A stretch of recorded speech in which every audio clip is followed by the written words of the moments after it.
day and a half there.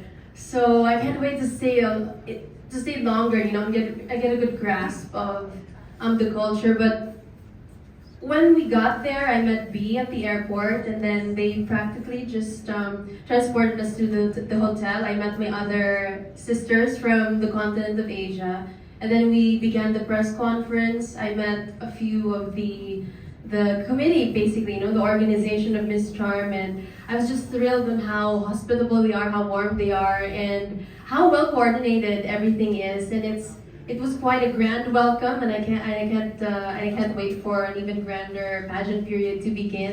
Moreover, we just went on one very brief city tour. They just toured us around Ho Chi Minh. And while I would have loved to, meet the local people and get a taste of their infamous Vietnamese coffee and all that, the time was quite limited. So I can't wait to actually get a better grasp of that come tomorrow. But it was such a lovely, as brief as it may be, it was such a lovely visit, and I can't wait to experience more of that. And being excited for your first ever international pageant. Hopefully you win and become our first Miss Charm International title holder. How are you going to charm your way through the hearts of Vietnamese people and charming your way to the crowd?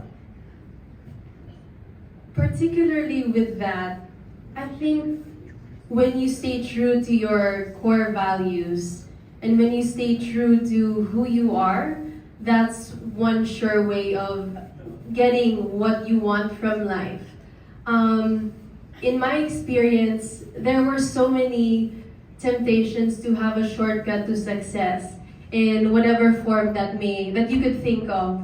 I mean, I remember it was just 8 years ago that I was struggling to make ends meet. I didn't know if I could ever get a college education. I didn't know where I was going, really. We were doing everything. I mean, I was selling bread in high school. We cooked in the morning and barbecue at night. We would sell ukay-ukay clothes on the weekends. We were doing everything to make ends meet. And I distinctly remember the day that Pia won. It really inspired me because it wasn't a good day. We weren't selling that much, and we went home pretty sad. We went home with practically nothing. And when we did get home, and I went on my phone, and that great news really sank in, because Pia actually has Iliganon roots. If you guys don't know, she has Iliganon roots, and I thought to myself, well, if she could do it, then maybe I could as well. You know what I mean? Like to represent the Philippines, to be someone beyond yourself. That's something so surreal and so far off thinking about it. But I'll just take a moment to let it all sink in, pardon me.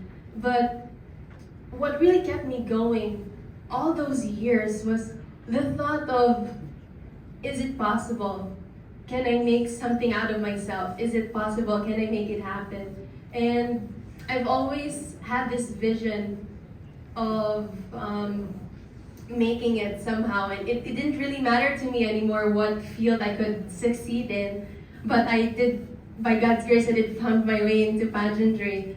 And with each experience I had from the provincial pageants that I won, and up until Miss Universe Philippines, and up until the day I was appointed as Miss Charm Philippines,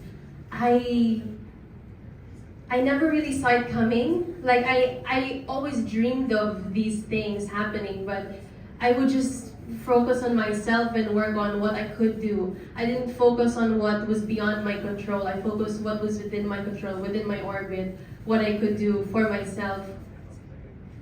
And I always dreamed of being the person that could someday pay it forward. And even before being appointed as Miss Charm, just being the first runner-up at Miss Universe Philippines, it really changed my life. It really changed how I viewed myself and what I could do, and It really opened a lot of doors for me, and I'm so glad that with the little that I still have now, I can use my pocket to bless other people. You know what I mean? I mean, just recently I had this message on Instagram, and she said, "Ate, congratulations.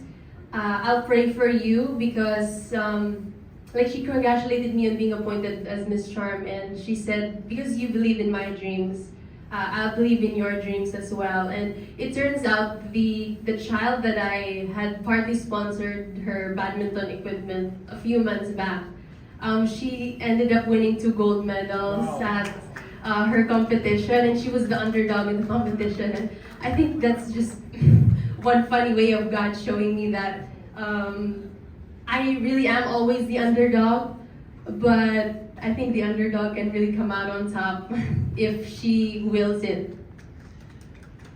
Yes. Last question, finally. You exude so much charm. How do you define charm? Some charm isn't something that's forced, it just is. And so, while I'm very strong-willed and determined to go for what I want, I've also learned the value of relaxing and just letting go and being myself, being free from the pressure that I put on myself, but also being free from other people's expectations. I think everything, even my appointment as Miss Charm Philippines came as a surprise. So being charming is just being full of surprises, and I think I have a lot of them up my sleeve. Best of luck. Thank you so much. We'll be there in Vietnam. Wow, thank you. DPP and Pageant. Audio Jungle.